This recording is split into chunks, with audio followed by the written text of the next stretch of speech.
చిన్నపిల్లల మనసులు సున్నితం. మనము ఎంతగా సముదాయించినా, ఎంతగా సర్ది చెప్పినా, ఒక్కొక్కసారి మనం చెప్పే మాటల వల్ల, మాట్లాడే మాటల వల్ల గాయపడతాం.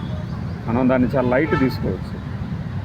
పశ్చిమ బెంగాల్లోని పశ్చిమ మేదిని అనే ఒక ఊరిలో, ఒక షాపింగ్ కాంప్లెక్స్లో ఒక చిన్న బాబు, 12 ఏళ్ల బాబు, కృష్ణేందు అతని పేరు, చిప్స్ తీసుకోవడానికి వెళ్ళాడు. షాపు యజమాని లేడు.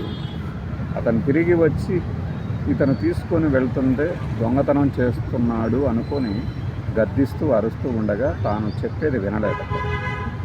నేను డబ్బులు ఇవ్వబోతున్నాను అని చెప్పబోతున్నా కూడా వినిపించుకోకుండా, కేకలు పెట్టకుండా బాబు తల్లిని పిలిచి నాన్న అల్లరి చేస్తే ఆమె కూడా కోపం ఆపుకోలేక ఒక చెంప దెబ్బ కొట్టింది. అది భరించలేక చిన్న బాబు సూసైడ్ చేసుకొని చనిపోయాడు. దీనికి ఎవడు బాధ్యత? వాళ్ళ మనసును అర్థం చేసుకోవాలి కదా.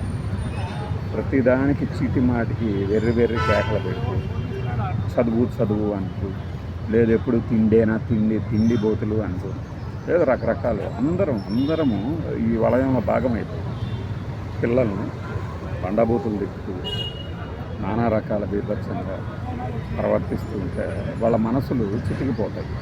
ఇది తెలిసి కూడా మనం ఒక్కోసారి కంట్రోల్ తప్పుతూ ఉంటాం. దేనికి అంటే పిల్లల మనస్తత్వం మనం చెప్పింది వినేటట్టు ఉండదు.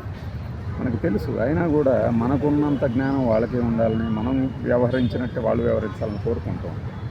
కానీ అట్ ది మోస్ట్ ఇద్దరిలో ఎవరో పేరెంట్స్ ఎవరో ఒకరు కంట్రోల్ చేసుకోవాలి కోపాన్ని. లేకపోతే పసిమొగ్గలు మీ అంత జీవితాన్ని చూడకముందే రాలిపోవాలి. అవసరమా? ఆలోచించండి.